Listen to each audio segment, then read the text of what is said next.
اللهم صل وسلم وبارك على سيدنا محمد وعلى اله وصحبه اجمعين. ازيكم حبايب قلبي؟ عاملين ايه؟ يا رب تكونوا بخير. النهارده حبايب قلبي هنعمل مع بعض اكله لذيذه كده وحلوه، ومش هتاخد مننا وقت، وهي فيها اختلاف شويه، يعني هي فيها اختلاف، حاجه بسيطه بس البعض بيعملها، يعني فاهمين. النهارده هعمل كبسه، بس كبسه بصدور الفراخ، طريقه حلوه كده وسهله ولذيذه. انا مقطعه الفراخ زي ما انتم شايفين كده.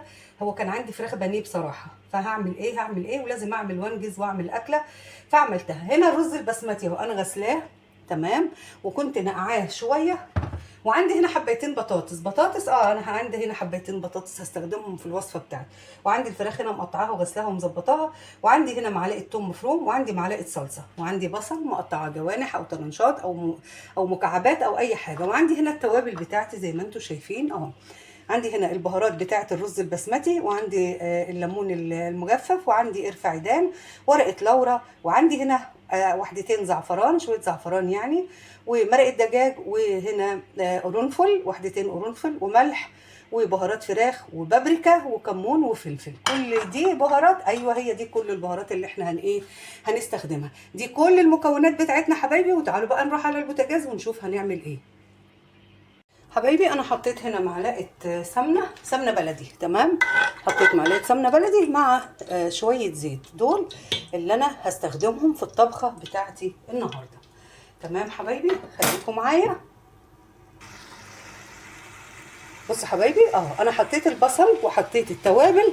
انا مش عارفه في ايه النهارده في التصوير معايا بصراحه. حطيت البصل وحطيت التوابل. فعلا التصوير معايا فيه مشكله جامده النهارده، يعني اعوذ بالله من الشيطان الرجيم. مش عارفه في ايه.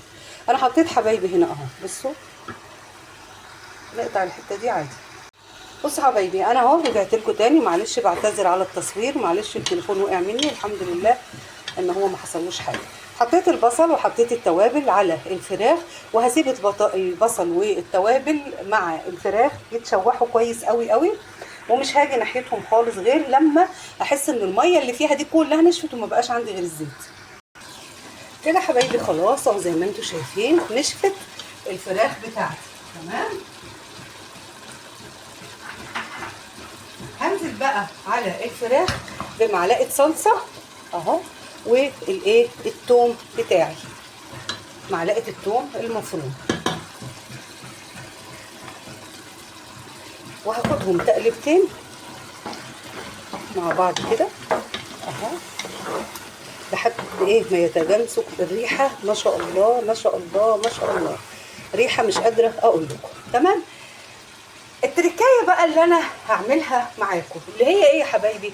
هحط هنا وحدتين بطاطس، ايوه وحدتين بطاطس. دي ورقه لورا تمام كده. خلاص حبايبي اخدها تقليبه اهو مع بعض كده، وابتدي بقى احط الرز بتاعنا. وصفه حلوه قوي قوي قوي وهتعجبك جدا لو جربتيها. انزل الرز بتاعي غسلاه ونقعاه زي ما انتم شايفين اهو، وهحط الرز كده حبايبي، وهقلب الرز بتاعي في ايه بقى؟ الخلطه الجميله دي اهو، يتجانس كده مع الخليط الجميل الرائع ده اهو. وابتدي احط بقى الميه بتاعتي، وهحط شويه ملح صغيرين كمان لان انا الكميه ما شاء الله كبيره اهو. تمام. وهنشوف احلى شويه كبسه بالبطاطس. يا لهوي على الجمال وعلى الطعام. احط الميه بتاعتي، وانا طبعا نقع الرز زي ما قلت لكم، مش هحط ميه طبعا كتير، هيبقى عشان يبقى مفلفل معايا. هحط العقد بتاع الرز او الميه بتاعه الرز ازيد من المصري بحاجه بسيطه اهو. تمام حبايبي، بسم الله.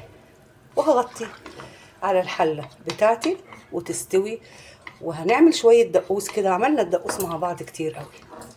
تمام. هنعمل شويه دقوس حلوين مع بعض عشان ناكل بيهم الاكله الروعه اللذيذه الجميله دي حبيبي. احط شويه ملح واغطي عليه، ويخليكم معايا بقى نشوف باقي الاكله. حبيبي كده خلاص الكبسه بتاعتنا زي ما انتم شايفين. فتعالوا بقى بينا نروح على طبق التقديم بتاعنا ونشوف الكبسة بتاعتنا دي طالعة عاملة ازاي عشان البخار مش موفي معايا. حبايب قلبي كده بسم الله الرحمن الرحيم. الكبسة بتاعتنا الجميلة اللذيذة زي ما انتوا شايفين اهو. تمام، دي ورقة لورا، نشيل بس ورقة اللورا كده بعيد. وكده الكبسة بتاعتنا زي ما انتوا شايفين البطاطس عاملة ازاي، ما شاء الله ما شاء الله. تعالوا بقى نغرف الطبق بتاعنا الجميل كده ونشوف احلى طبق كبسة ممكن نعمله بالبطاطس. كبسة بالبطاطس يا جماعة، ايوه كبسة بالبطاطس يا جماعة. بسم الله الرحمن الرحيم. معلش ريحة يعني مش قادرة اقول لكم الاكل الريحة بتاعته عاملة ازاي بصراحة. البطاطس دايبة والفراخ دايبه في قلب الاكله زي ما انتم شايفين كده، ما شاء الله ما شاء الله. والريحه فظيعه فظيعه فظيعه. يعني اكله كبسه بصراحه، جربيها والله ما هتندمي انك انت جربتيها. تمام، هنعمل ايه جنب الكبسه بتاعتنا دي؟ عامله شويه دقوس كده بالهريسه، حاجه فوق الوصف. هي الاكله دي عايزه معاها شويه الدقوس وكوبايه حاجه ساقعه وخلاص على كده. تمام حبايبي، نحط بس الليمونه بتاعتنا هنا دي، وعندنا هنا عود القرفه الجميل بتاعنا ده. وكده كده الاكله بتاعتنا واو واو واو. يعني مش قادره اقول لكم بصراحه الريحه قلبه المكان ازاي. كده حبايب قلبي خلاص خلصنا اهو زي ما انتم شايفين طبق الكبسه بتاعنا الجميل ده، وعملنا معاه كده طبق دقوس رائع بالشكل اللي انتوا شايفينه.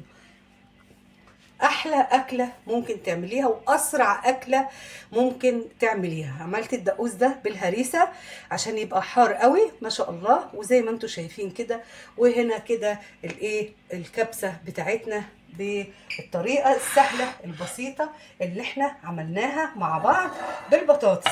حط هنا بطاطس مع الفراخ، ومش قادره اقول لكم الجمال والطعامه بتاعه الكبسه بتاعتنا. اتمنى حبايب قلبي لو الفيديو عجبكم ما تنسونوش لايك وشير وسبسكرايب للقناه، فعلوا الجرس حبايبي عشان يوصل لكم كل جديد. ويا رب دايما اشوفكم بالف خير.